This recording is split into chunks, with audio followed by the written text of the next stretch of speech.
Eleanor Hayes thought she had found a second chance at happiness with Richard Lyle, but behind his charming smile and gentle words hid a deadly secret. A secret that would lead to betrayal, conspiracy, and a murder that shook the quiet town of Willow Creek forever. Eleanor Hayes had just turned 70 when she decided it was time to begin a new chapter in her life. After 5 years of living alone following the death of her husband, she felt ready to leave behind the memories that had become more painful than comforting. With a mixture of sadness and hope, she sold the home where she had spent over 3 decades and moved to Willow Creek, a quiet retirement community known for its gardens, walking trails, and friendly neighbors. The transition was difficult at first, but Eleanor quickly found comfort in the gentle rhythm of the town. She spent her mornings tending to the flowers on her porch, her afternoons at the library volunteering to read to children, and her evenings knitting blankets for the local shelter. People in Willow Creek admired her for her kindness and quiet strength. No one would have guessed that beneath her calm exterior, Eleanor was still grieving deeply. Everything changed the day she met Richard Lyle. He was new to the community too, and had recently moved into the bungalow across the street. At 68, Richard was tall, silver-haired, and carried himself with a youthful confidence that turned heads. He introduced himself to Eleanor one afternoon while she was trimming her rose bushes. With an easy smile and a warm voice, he offered to help carry a bag of soil she was struggling with. From that moment on, the two began spending time together almost every day. Their connection seemed natural and effortless. Richard brought energy into Eleanor's life, and she found herself smiling more, laughing more, even dressing up for their walks around the lake or dinners at the corner diner. To neighbors, their companionship was heartwarming. Some said it was inspiring to see love blossom again so late in life. Others admired how devoted Richard appeared, always opening doors for Eleanor, holding her hand, pulling out chairs. He spoke often about his past, telling stories of a difficult marriage and a lonely divorce, sharing his dreams of traveling, seeing the Grand Canyon, and living life to the fullest. Eleanor, a woman who had spent most of her life putting others first, finally felt seen, cherished. She began to imagine a future with Richard, one that made her feel young again, alive again. But behind the public smiles and thoughtful gestures, subtle things began to shift. Richard would suggest that Eleanor shouldn't worry so much about money, that life was too short to count pennies. He told her she deserved better than living cautiously. He spoke of shared accounts and merging finances as a natural next step. Eleanor, though hesitant, began to consider it. After all, she trusted him. He had been nothing but generous and kind, or so it seemed. What Eleanor didn't know was that Richard Lyle wasn't new to charming women or to manipulating trust. His past was not as lonely as he claimed, and his intentions were far from pure. In the warmth of a budding romance, Eleanor had unknowingly let a predator into her life. And in Willow Creek, a town built on trust and simple pleasures, no one yet suspected that a story that began with love would soon unravel into betrayal and murder. While Eleanor believed her relationship with Richard was something rare and beautiful, a very different story was unfolding behind her back. Richard Lyle was not the lonely, heartbroken man he had portrayed himself to be. In fact, he had been seeing another woman even before he moved to Willow Creek. Her name was Jessica Martin, a 45-year-old waitress who worked at a roadside diner on the outskirts of town. Jessica was fiery, impulsive, and nothing like Eleanor. She thrived on excitement, and Richard fed her fantasies with promises of a better life, vacations, a beach house, even the possibility of starting fresh in another state. But there was one problem. Richard didn't have the money to make any of it happen. Jessica was tired of waiting. She pushed him for results. And Richard, ever the manipulator, saw Eleanor as the solution. It started with small steps. Richard encouraged Eleanor to enjoy her retirement more. He told her she had spent her life being cautious, always saving, always planning. Now, he said, was her time to live. He made it sound like a gift. Freedom, adventure, a second chance. Slowly, he nudged her into letting him help with her finances. First, he suggested they open a joint account to make things easier. Then he talked her into consolidating her savings, telling her that pooling their resources meant they could travel and maybe even buy a vacation home. Eleanor, deeply in love and unaware of his deception, agreed. Behind the scenes, Richard and Jessica were plotting. Text messages and phone calls between them were full of anticipation. They spoke of Eleanor as an obstacle, something to be dealt with. Richard made it clear that once the money was in his hands, they could finally be together. Jessica, who had grown increasingly impatient, pushed him to speed things up. She told him she didn't want to wait another year, another month. She wanted action. Meanwhile, Eleanor continued to trust him. She shared her passwords, let him manage their bills, and signed documents without reading them closely. She had no reason to suspect betrayal. Richard still brought her flowers, still held her hand during morning walks, still talked about their future. But underneath it all, he was building a lie that was growing more dangerous by the day. Jessica, too, played her part. She kept her involvement with Richard quiet, never coming near Willow Creek. She knew that if she was seen, the illusion would shatter. Instead, she stayed in the background, pulling strings and waiting for the day when the plan would be complete. What neither of them anticipated, however, was just how closely people were beginning to watch. Eleanor's niece had started asking questions. A neighbor had noticed odd behavior. The foundation of trust that Richard had so carefully constructed was beginning to crack. But for now, Eleanor was still in the dark, believing in the love story she thought she had found. She didn't know that her life was not just part of a romance. It was the centerpiece of a cruel, calculated scheme. And the danger was much closer than she could have imagined. The changes in Eleanor were subtle at first, barely noticeable to anyone who didn't know her well. She began skipping her usual morning walks and stopped attending her weekly book club at the library. Her porch flowers, once neatly trimmed and watered daily, began to wilt. Friends assumed she was simply adjusting to a quieter life with Richard, maybe spending more time indoors or traveling. But to her niece Samantha, the differences felt more alarming. Eleanor had always been punctual with her calls and visits, yet now she was difficult to reach. When they did speak, Eleanor sounded distracted and tired, often brushing off Samantha's questions with vague reassurances. Samantha couldn't shake the feeling that something was wrong. On her last visit to Willow Creek, she had noticed how Eleanor seemed hesitant, almost nervous. Richard had answered the door, and Eleanor never left his side during the entire afternoon. She laughed at his jokes and smiled on cue, but her eyes looked tired, her energy drained. It was as though the woman Samantha had known all her life had disappeared, replaced by someone who was performing a role. That visit haunted her for weeks afterward.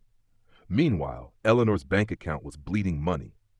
At first, the withdrawals were small, $100 here, $200 there. Then the amounts began to grow. Several $1,000s were transferred to an unknown account over a span of just 2 weeks. Richard handled most of their finances by that point and had convinced Eleanor to stop worrying about numbers and balances. He told her it was better for her peace of mind, and Eleanor, wanting to trust him, agreed. But peace was the last thing she found. Eleanor began experiencing anxiety at night, waking up in cold sweats. She noticed items in her home had been moved. Paperwork she'd filed away now appeared in strange places. Her laptop, which she rarely used, showed signs of activity. Still, she doubted herself. Maybe she was just tired. Maybe she was overthinking. Richard's presence was comforting, even if her instincts whispered otherwise. She silenced those instincts, reminding herself how much he had done for her. Then came the night Samantha made an unannounced visit. She had called earlier, but no one answered. Worried, she drove the 2 hours to Willow Creek. The house was quiet when she arrived, lights on in only one room. From the sidewalk, she could see through the living room window, Richard standing over Eleanor, who was seated on the couch, her face pale and expression tight with fear. Samantha couldn't hear what was being said, but the tension was unmistakable. Before she could knock, the lights went out and the curtains were pulled shut. Samantha left with her heart pounding, unsure of what she had just witnessed. She tried to call Eleanor the next morning but received no answer. Over the following days, she sent messages, emails, even a letter, but nothing came back. Samantha knew then that something terrible was happening. What she didn't know was that it was already too late. Eleanor was slipping into silence, and soon she would vanish without a trace. The morning after Samantha's visit, Richard wasted no time setting his story in motion. He told neighbors that Eleanor had decided to take a spontaneous trip to visit an old friend in another town. He explained that she needed a break, some time away to clear her head and think about her future. To those who asked questions, Richard smiled warmly and reassured them that everything was fine. His performance was convincing enough that most people accepted it without much thought. After all, Eleanor had been quieter lately, and it wasn't unreasonable to think she might need a little space. But Samantha wasn't convinced. She knew her aunt well, and Eleanor had never been the type to leave without telling anyone, especially not her. No matter how spontaneous, a trip would have been mentioned in a phone call or a note. Suspicion gnawed at Samantha until she could no longer stay silent. She drove back to Willow Creek and filed a missing persons report at the local police station. At first, the officers were hesitant. Adults had the right to disappear if they wanted to. But Samantha insisted something was wrong, and after speaking to a few neighbors who mentioned Eleanor's strange behavior before her disappearance, the police agreed to investigate. When officers entered Eleanor's home, they immediately noticed things that didn't add up. Her suitcase was still in the closet. Her favorite handbag sat by the front door, untouched. Medications she needed daily were left behind on the kitchen counter. Even her glasses, without which she couldn't see clearly, were resting neatly beside her bed. It looked as if Eleanor had planned to come right back, or had never planned to leave at all. Investigators quickly turned their attention to Richard. His story remained the same, but cracks began to show under questioning. He struggled to recall the name of the friend Eleanor had supposedly gone to visit. He couldn't provide a phone number or address. His timeline of events changed slightly with each retelling. Worse still, when police requested access to financial records, a more sinister picture emerged. Over the past 2 months, large sums of money had been drained from Eleanor's accounts and funneled into an account bearing Jessica Martin's name. Further digging revealed dozens of calls and texts between Richard and Jessica in the weeks leading up to Eleanor's disappearance. It became clear that Richard was not the devoted partner he had pretended to be. He was entangled in a secret relationship, one that seemed fueled by greed and desperation. When forensic teams examined Eleanor's home more closely, they discovered troubling evidence. Despite the house being recently cleaned, luminol testing revealed traces of blood beneath the freshly shampooed carpet in the bedroom. Though invisible to the naked eye, the blood told a story, one of violence hidden beneath a carefully crafted lie. With the evidence mounting, police obtained a warrant to search Richard's car and personal belongings. Inside the trunk, they found a shovel with traces of dirt still clinging to it, and a tarp stained with what appeared to be blood. Richard's days of pretending were numbered. Authorities knew they were no longer searching for a missing woman. They were searching for a body. Faced with undeniable evidence, Richard Lyle's carefully woven lies collapsed. After hours of interrogation, he finally confessed to the grim truth. Eleanor Hayes, the woman who had trusted him with her heart and her future, was dead. In a moment of panic and rage, Richard had ended her life. What began as a plan to quietly take her money had spiraled into something much darker, and once the act was done, there was no turning back.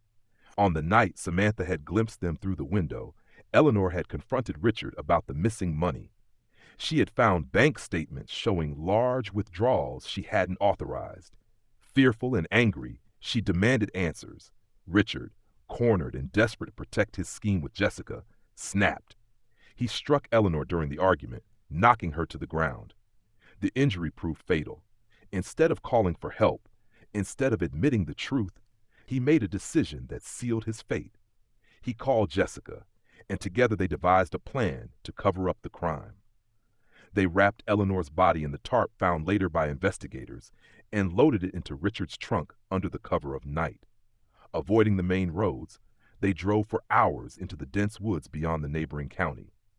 There, using the shovel found in his car, Richard dug a shallow grave. They buried Eleanor far from Willow Creek, believing the remote location would keep her hidden forever.